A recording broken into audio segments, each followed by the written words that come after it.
Joker Folie A Deux, or Joker 2 as I'm going to call it, has now been released and I've seen it, and I've got to be honest, it was a disappointment. This is a movie that I was really excited to see. It had potential to be something really great and it just didn't work. Yeah, part of the reason why it was such a disappointment is like what I've said. This was a movie that I was really excited to see, and I have to mention the first film because the first film was just so fantastic. It's one of my favorite films I've ever seen, and I'm sure that there's a lot of people out there that have said it. So that's why I built it up in my head, really excited to go see this next one, and it's just not hitting the mark. Um, Getting into the review though, we'll start with the storyline, and honestly, it was simple enough to follow. I understood what they wanted to do with it. It just wasn't really captivating. I was kind of like, okay, it makes sense. I know where you're trying to go with it, but yeah, it's pretty bland. It's pretty boring. I get what you're trying to do, and it's kind of played in two halves. I don't want to give away too much for people that haven't watched it, but yeah, one half is set in one place, and the other half is set in another.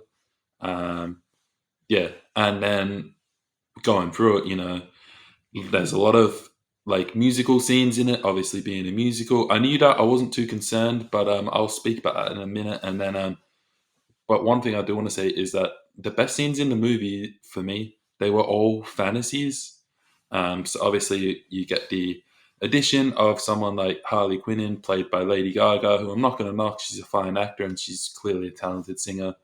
But yeah, a lot of the scenes that she were in were fantasies, and I swear like, probably 80%, if not more, of her scenes were singing. Um, yeah. So yeah, as far as that, like, yeah, it was just too much music. I feel like it cut away too much from the actual story. So as I said, it was simple enough to follow, and I understood what they were trying to do. But for me, I was just kind of like, man, like you're breaking out into song every 10, 15 minutes. Like you're just trying to give us something, something, and then yeah, it just didn't. And that was another big problem. It just didn't add a lot to the movie. So as far as like the Joker character, Joker's still a great character. Joaquin Phoenix is still an amazing actor. He does an amazing job in this role. I mean, maybe not as good as Heath Ledger's Joker, but I'd still have him as number two in my personal preference. He still did an amazing job.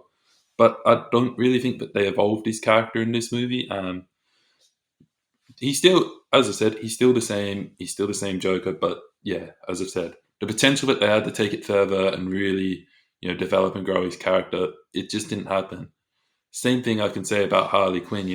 You see that there's going to be an addition in. And as I said, like 80% of those scenes were probably musical, were singing, and that was like my biggest problem was what did Harley Quinn actually add to this Joker story? I don't know. I'm really lost. I don't know what to tell you. I think a love interest of the Joker. Yeah, I get it, but I feel like that's stuff that we already knew. And yeah, this was my big problem. Was I was kind of like, yeah, I'm not really captivated by a storyline. I'm not really that invested in it. But also, I was kind of like, what am I actually getting? What am I learning here? Like, the themes that they were talking about with the Joker, it was kind of like, you've made the point. Like, I've seen this in the first film. I know his story. You don't need to re-explain it to me again. Like, I know what's happening. Um, yeah. So, look, I don't want to sit here and whinge all day. As I said, yeah, disappointment. Just not cool. Those are just a couple small reasons why I didn't like it. There was a couple cool things. As I said, Joaquin Phoenix, fantastic actor. He still does an amazing job in that role. One thing that I found kind of cool throughout was they paid tribute to like some of the things, or homage, I don't know, whatever you want to say, to some things that they did in the first film. So, just like some scenes, the first scene with Lady Gaga, she does the gun to her head thing, same as what you get from the other character in that first movie who he falls in love with and has weird fantasies about.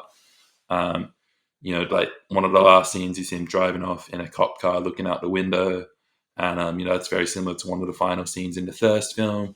Stuff like that just sprinkled through, which I always think is cool. They keep true to that, which I said I didn't mind they kept true to that. It's just that I wanted more. That's the problem. I didn't get it.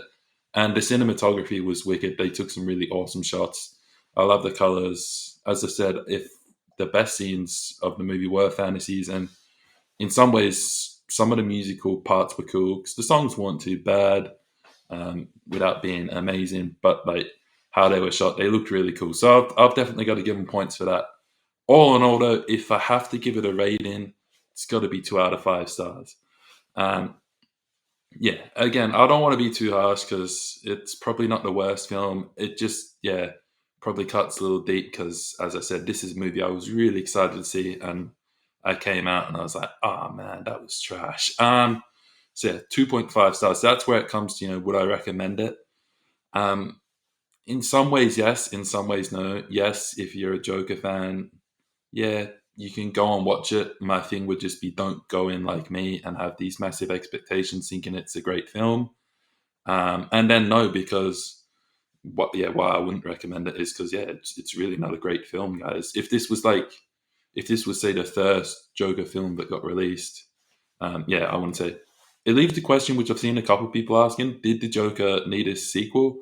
And I can definitely answer that question as no. The first film was perfect. It was really good.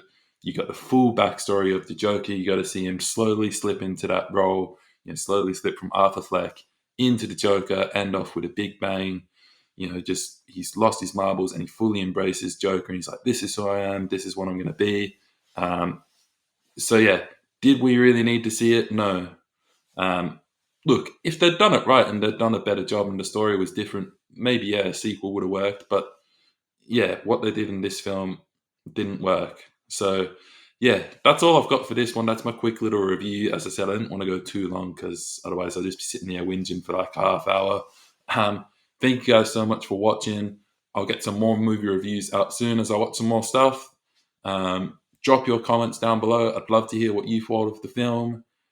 Give a thumbs up if you enjoyed it, and sub to the channel to see more. Thank you.